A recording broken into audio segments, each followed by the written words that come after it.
So my name is Joe Carlile. I'm currently weighing about 212, between 210 and 215. Today I'm 212, and my height is 5'4".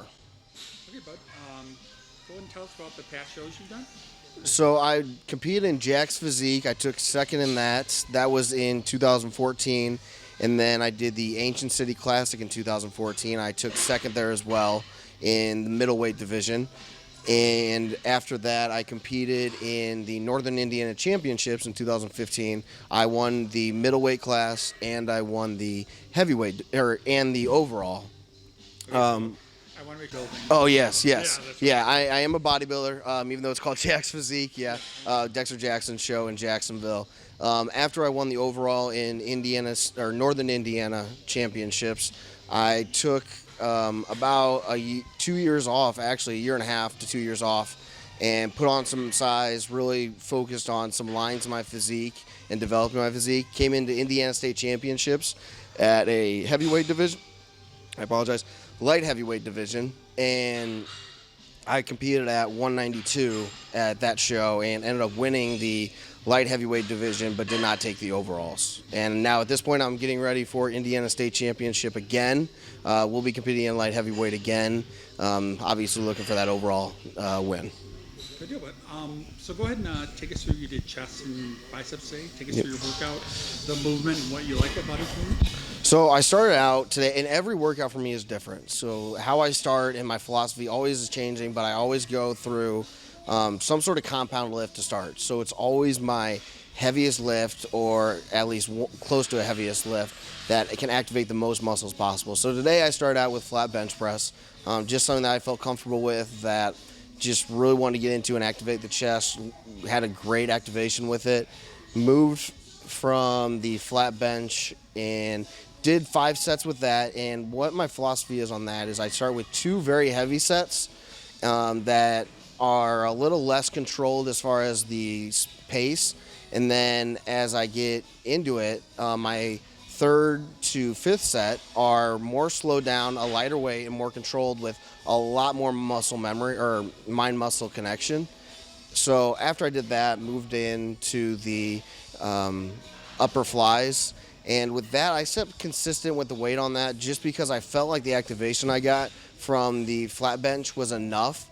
So I didn't feel like I had to go super heavy. I felt like I would have compromised form and almost risked injury. So kept with the same weight, did 4 sets of that.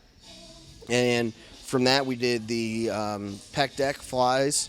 And once again, kept with the same weight. It was a lower weight on that, some more muscle activation, sitting at 10 reps for everything. Anywhere from 6 to 10 is ideal for me. And then after I finished the pec deck, was getting a little exhausted. I like to hit about 5 workouts or 4 workouts. Once again, I'm trying to activate as much muscle as possible in the least amount of time. So after that, I was feeling a little taxed, so we went just straight over to incline dumbbell press. And at that point, I believe we did 4 sets of that. Started out at 110 in each hand, so 220 total. And felt that was a little heavy. I think I only got 6 reps there. And after that, I dropped down. After my first set, I dropped down to 100 pounds in each hand, so 200 pounds. And felt a little bit better. Felt that at 10 reps, I couldn't do anymore. I was still struggling even at 8 reps. And by the time I got done with that, my chest was completely taxed. Was feeling done, so we moved on to biceps. And already was feeling some muscle activation, but needed a lot more activation of my biceps, and felt a little bit of movement in my triceps. So we moved over to standing cable curls, or double bicep curls. We'll differ on the opinion on the name of it, but you'll see. And in that, we did 4 sets. And once again, keeping the same. I like to keep the weight the same on biceps. I'd never like to go heavy on biceps because I need that muscle activation, as biceps are a tougher muscle group for me to activate. So I keep it lighter and really work on the mind-muscle connection and slower movements. So we got about 4 sets in there and was feeling actually really good with that, which is not normal. Normally it takes about two workouts before I really feel my biceps getting activated and all muscle fibers firing. But today was a good day. So I went from that and actually went over to free weight standing dumbbell curls.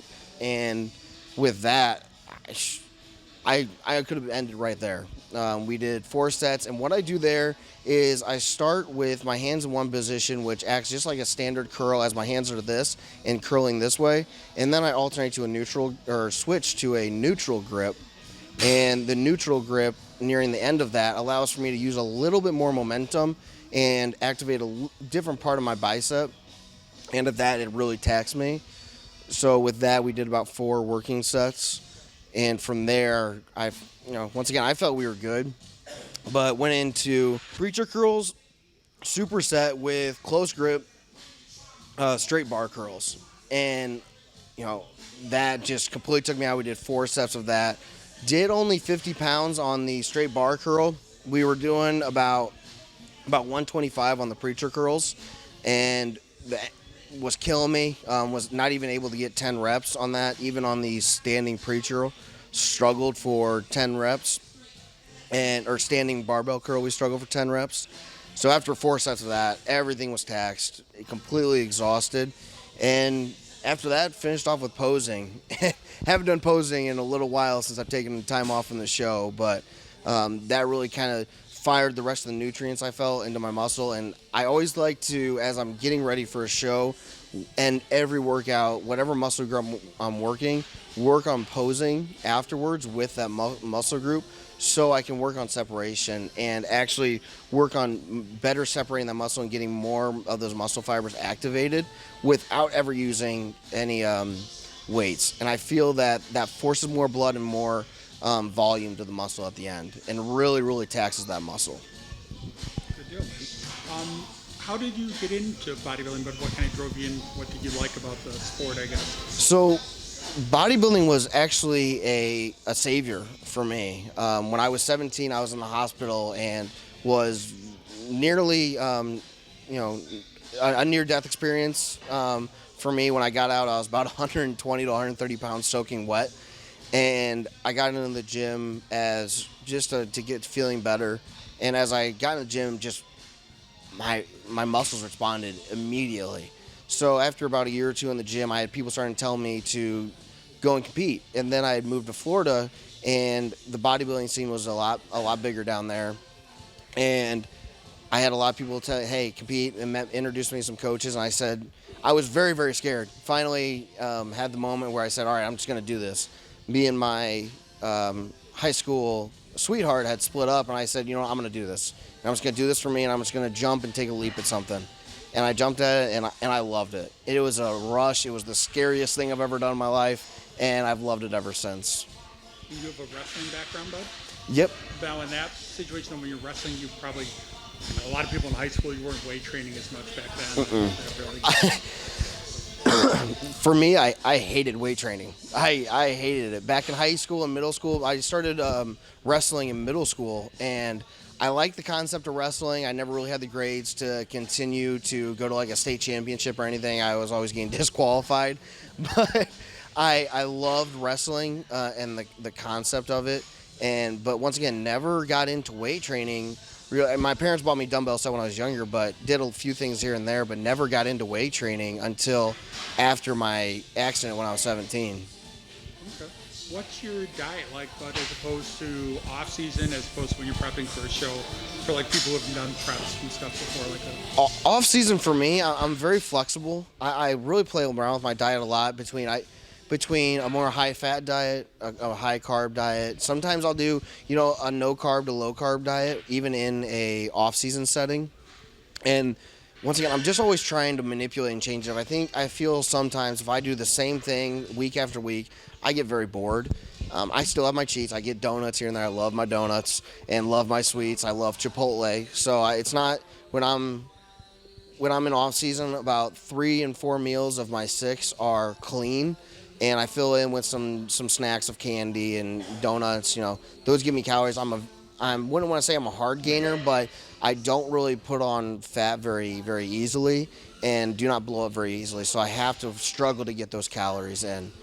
And then as I transition into a prep, I normally have a 4-week phase of working into a prep because it's hard for me to get into the prep mindset as far as eating goes and resisting some of my temptations. So I take about 4 weeks prior to prep and just making sure I follow a diet, allowing myself to slip here and there. And then when I'm finally in prep, it is, the normal. I mean, chicken and rice, broccoli, and kale, and eggs, and my body responds very well to a moderate carbs, high protein, and low to moderate fats. I've tried the high fats before, and my body doesn't respond quite like I like from a fullness standpoint. And I love sweet potatoes. Rice is by far the best. Oatmeal does not do the best for me. I don't think my body digests oatmeal the way it needs to. And a lot of eggs, a lot of eggs. That gives me my protein that I need and at a very low calorie. And then as I get closer to the show, I also am big on ground beef as I start prep, but as I get closer to the show, I cut out those red meats and switch those red meats to a fish. And that fish actually adds a type of glow to my skin even. It actually clears up my skin, and actually I feel in the times I've switched to fish, it helps my separation massively, my vascularity. I don't know if there's something in fish that does that, but when I do that, it changes my physique almost by the snap of a finger. And I know a lot of guys who just have great results. Yeah, and switching to fish is almost a taste thing too, because you get so used to the eggs and the texture of chicken that the fish is almost like a luxury at that point, and it's great. Any specific fish? You say tilapia, or what do you say? I do not touch tilapia. Okay. I refuse to touch tilapia just because of the facts about tilapia, and my body does do a little more inflammation with it. Once again, my body responds at the snap of a finger to a lot of things. If I have too much water, if I have 50 grams less or 20 grams less carbs, my body will resemble it immediately. If I overtrained for 2 days in a row, then overtrained versus my eating, then my body will show it. If I fall off my diet the slightest, my body will show it. For me, I don't know if I really have a huge explanation on that. My body is just a sponge to anything I'm doing, and manipulates very quickly. Well, everyone's different, right? Yeah. Some people may not. So, Mm-hmm. So what is the fish you like the most, bud? Sorry, I didn't. Forgot. Yeah, I love cod. Cod or a mahi-mahi is my favorite. Tilapia, once again, not going to touch tilapia during a prep. I don't like the taste. Yeah. Not a huge fan of it, so. People love salmon, and it does have the higher fat content, but I can't cook salmon well. So I always get a really fishy taste with salmon, so it's always a cod or mahi-mahi. Very good. Okay, bud. Well, sounds good. We will look forward to doing a video as you get closer to the show and seeing your progression. Good luck with starting the prep, like basically now, right? You're gonna be Yeah. I mean, this is pretty much. We're at Saturday right now, and I'm sitting about 20 weeks as it stands. But tomorrow I'll do my meal prep, and we'll be in full swing as it comes tomorrow. I've already gone through my 4-week phase. It was tough, but we'll be ready to go. So I do thank you, Jeff, for everything, getting connected and being able to work together as we head into the Indiana State Championship. very cool. Anyone else you'd like to thank, like family, friends? I always thank my family. My stepbrother is a huge supporter, so Taylor, I appreciate everything you do for me. My sisters always have my back, Jody and Katie. Also, it is weird for me this year. I have a little extra motivation. I was engaged and no longer engaged, so my ex-fiance does give me a little bit extra push. So my ex-fiance, Simone, I do want to say thank you, because this is going to give me an extra push to win this year. There's always a little twist in there, isn't there? A little craziness.